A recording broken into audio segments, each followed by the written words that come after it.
लेकिन एक चीज़ थी जिसने मुझे बचपन से मोटिवेट किया, वो थी मेरी मदर की एक सवाल कि तुम्हें बड़े होकर क्या बनना है।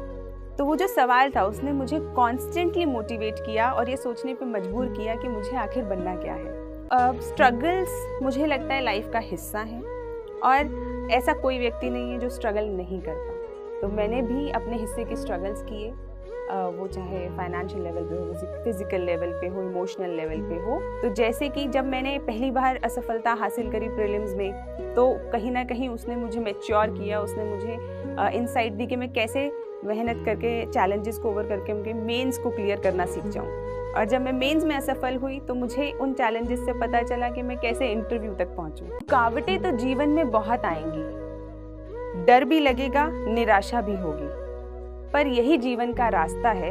ये परेशानियां सिर्फ पड़ाव हैं। इन बाधाओं के आगे अगर थक गए, झुक गए या रुक गए तो सिर्फ बातें रह जाएंगी कि ये कर लेते तो यह हो जाता, वो कर लेते तो वो बन जाते।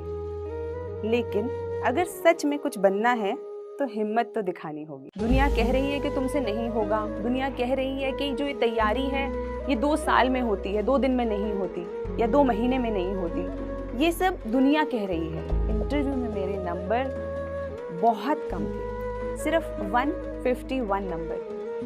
और उस चीज़ को मुझे थोड़ा सा शॉक लगा। रुकावटें चाहे कितनी भी हों और आपके अंदर कितनी भी कमियां हों, लेकिन अगर आप उन्हें इम्प्रूव करना चाहते हैं, आप आगे बढ़ना चाहते हैं, तो आप वो कर सकते हैं। अगर आप खुद से ईमानदार हैं और आपको पता है कि आप क्या कर रहे हैं, तो आप अपने रास्ते पे चलते रहिए। मेहनत से ना डरें, स्ट्रगल्स से ना डरें। और हर तरीके से जो सपने होते हैं, सपने वही होते हैं ना जो हमें सोने नहीं देते, ऐसा श्री कलाम साहब ने कहा है। तो वो बात बिल्कुल सत्य है। तो अगर आपके पास कोई ऐसा सपना है जो आपको सोने नहीं देता, तो सोने की ज़रूरत नहीं है, बिल्कुल सोने की ज़रूरत नहीं है। उसके लिए मेहनत करें, उसे जिएं।